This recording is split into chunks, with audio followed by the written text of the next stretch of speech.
شب قدر کے متعلق مختلف پوسٹ چل رہے ہیں، تو سب کا جواب ایک ساتھ میں دے دیتا ہوں. ہر پوسٹ کا جواب الگ الگ دینا میرے لیے ممکن نہیں ہے. بعض لوگ کہہ رہے ہیں کہ وہ کسی شیخ کی طرف منسوب کر کے انہوں نے کہا ہے کہ یہ علامت ہوتی ہیں تو شب قدر واقع ہو جاتی ہے. بعض نے کہا ہے کہ بعض پوسٹ میں اس طرح آ رہا ہے کہ جمعے کو اور طاق رات ایک ساتھ ہو جائے تو شب قدر ہو جاتی ہے. مختلف باتیں مختلف لوگ کر رہے ہیں.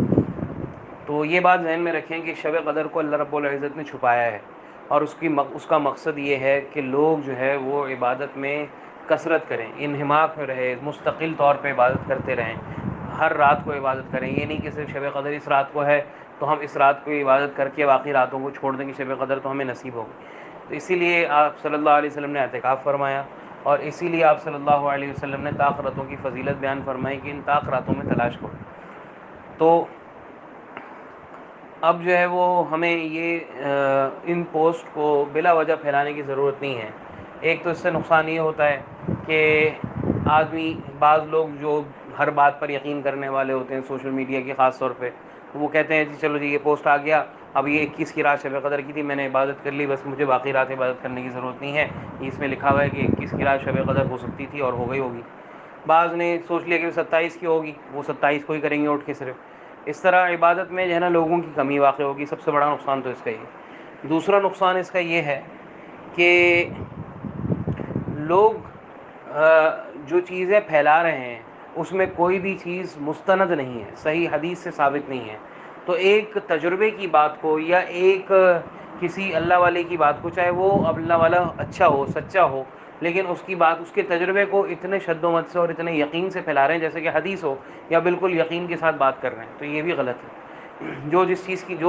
جس کا جو درجہ ہے اس کو وہی دینا چاہیے. حدیث کا درجہ یقین کا ہوتا ہے، اس پر ہمیں یقین کرنا ہوگا.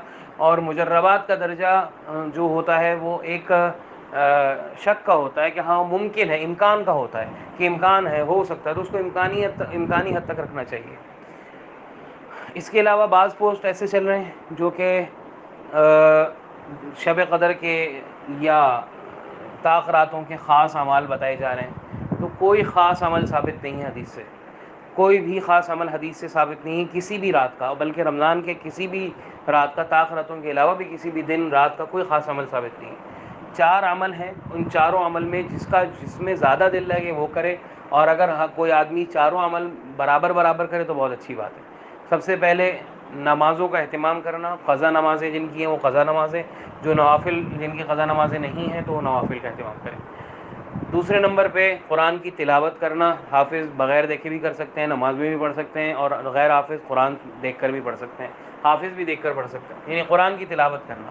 تیسرے نمبر پہ اللہ کا ذکر کرنا کثرت سے، جتنا زیادہ ہو سکے، جس کے اندر جو ہے وہ آپ درود شریف ہے، استغفار ہے، پہلے کلمہ ہے، لا حول ولا قوت الا باللہ ہے، اور اسی طرح سبحان اللہ والحمد للہ لا الہ الا اللہ.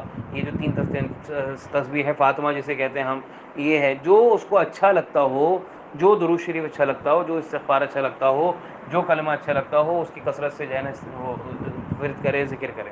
اور چوتھے نمبر پہ کثرت سے دعا کرے، بہت زیادہ دعاؤں کا اہتمام کرے. یہ 4 چیزیں ہیں، ان چاروں چیزوں سے سارے کام بنیں گے. کسی کی شادی کا مسئلہ ہے، کسی کا رزق کا مسئلہ ہے، کسی کا کچھ مسئلہ ہے، وہ سارے انہی چیزوں سے حل ہو جائیں گے. ان کے لیے الگ سے وظائف کرنے کی اور اس میں پریشان ہونے کی ضرورت نہیں ہے، اور نہ ہی جو ہے وہ خاص عمل کے پیچھے بھاگنے کی ضرورت ہے. بس جو عمل آپ صلی اللہ علیہ وسلم سے ثابت ہیں ہمیں وہی کرنا ہے، اور اسی میں ہماری کامیابی ہے، یہ ہمارا یقین ہونا چاہیے.